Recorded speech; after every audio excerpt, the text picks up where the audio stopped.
Arsene Wenger once said, "If I have the ball, you can't score a goal." This single line explains the most simple and clear logic of football. But India's new head coach, Khalid Jamil, believes in the exact opposite philosophy. His focus is on a low block and counter attacking football system. The real question is, do we have the kind of players who can actually execute that system?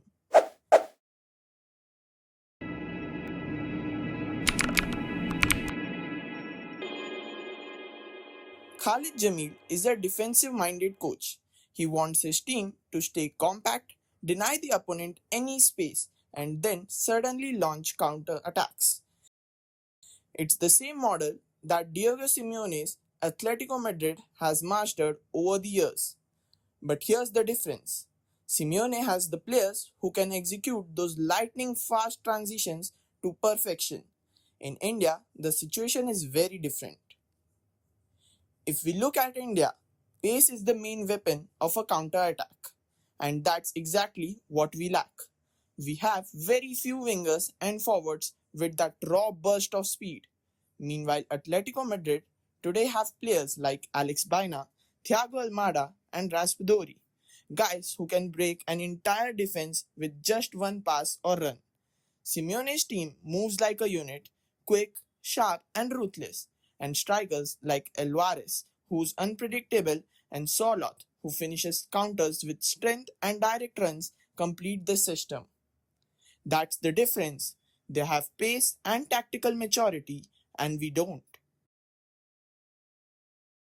A low block is like a wall, but the problem is that wall isn't permanent.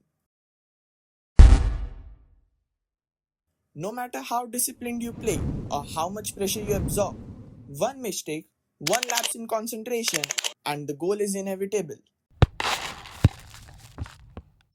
A low block doesn't save goals, it only delays them. Even Simeone's Atletico felt this. When top clubs keep applying pressure, a single error is bound to happen.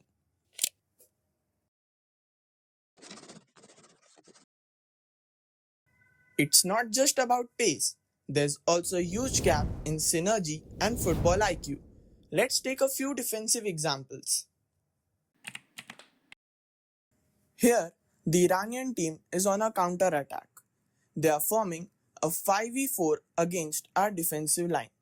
Both our centre mids are trying to track back in order to recover the ball, but they aren't fast enough to do so.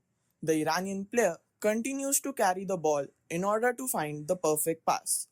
The striker tries to put in a run behind our defensive line, but our right back and both the centre back put off a perfect offside trap for it. But the issue over here in this scenario is that our left back keeps on tracking back, and this results in the striker and another player who were offside into being onside again. And from here onwards, their striker goes on to score the goal. The moment begins near the half line. Our centre back goes up for an aerial duel, but he loses it. The ball drops awkwardly on the ground, and suddenly our shape is broken. The Iranian team pounces immediately. Two of their forwards burst ahead, sprinting into space. Our last defender has a split second decision to make: step up and catch them offside or drop back and cover. He hesitates, then decides to track back. That one step backward keeps the Iranian runners onside. The ball is played wide. A perfect curling cross follows, bending right between our defenders and the keeper. And with our line broken, it's a simple tap and finish. From one lost aerial duel to one wrong defensive step, the entire defense unravels in seconds.